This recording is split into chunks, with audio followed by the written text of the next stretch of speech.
Hi there, this is Chris over at 3D Palace, and you've managed to reach the first actual working part of the tutorial. Well done, you. Okay, so we're going to start building our Knight Titan, and for this I'm going to dig out my references, and I'm going to find the reference that I need. So I did mention this is going to be one of those ones where we're kind of doing stuff constantly, didn't I? So I'm just going to double click. There we go. Now, this is basically the first part, or a reference for the first part, sort of. I'm kinda gonna be making this.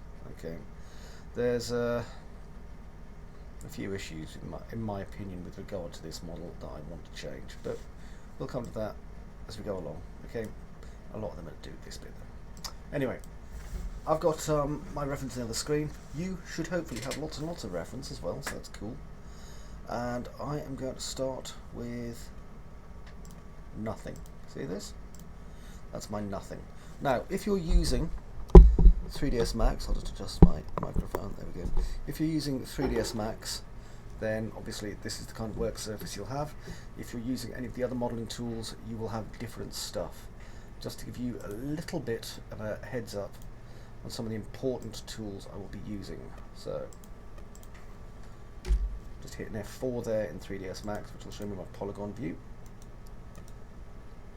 Swear to God, 3ds Max just gets more festive every year.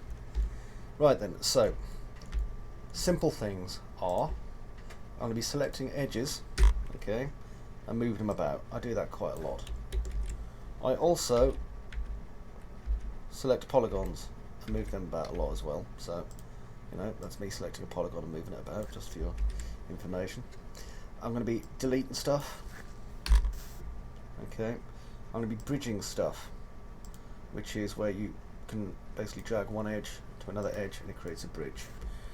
If you don't like using the bridge tool, then another thing we can do is we can use the create polygon tools. Okay, most applications have them all the way from Lightwave onwards. If you just click create and then click each of the verts in a clockwise manner, like so, until you reach the first vert again, and then right click out. Okay, so that's some of the tools I'll be using, just to point them out to you. As you can see, it's quite easy to make a hilarious mistake as well. Another way of bridging is to select the two edges, and rather than do it interactively, do it non-interactively just by pressing bridge. I'll be using the cap tool. So if I just select this border, click cap, okay, and I'm going to be working directly with polygons using extrudes and bevels a lot. So that's an extrude, that's a bevel.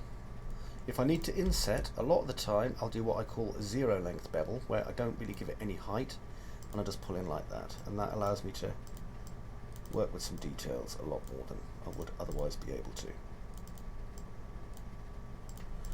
Okay, now at some point later on, or straight away depending on how I feel, I might go and use turbo smooth, smooth, or even open subdivision, depending on which one your program has. Okay, so this is subdivision, and what it does is it basically smooths your model. Okay, and then we get a lot of control over how our model is smoothed by using things like Swift Loop to add in more polygons, which allows us to basically start on making nice edges and things like that, a lot more hard. Okay, so you end up with a slightly more curved edge, but a more realistic looking model like that, you see? I turn off open subdivision now, you can see what I've done. Okay, so that was the basic kind of welcome to our 3D applications things. Now, some tools aren't on all 3D applications. That's okay, don't panic. Okay, I'll show you a couple of the ones that, well, one of the ones you almost certainly may not have depending on your application. Okay, so here's a good one. I do this one a lot. Right click, convert to editable poly. I work a lot in editable poly, by the way. Okay, so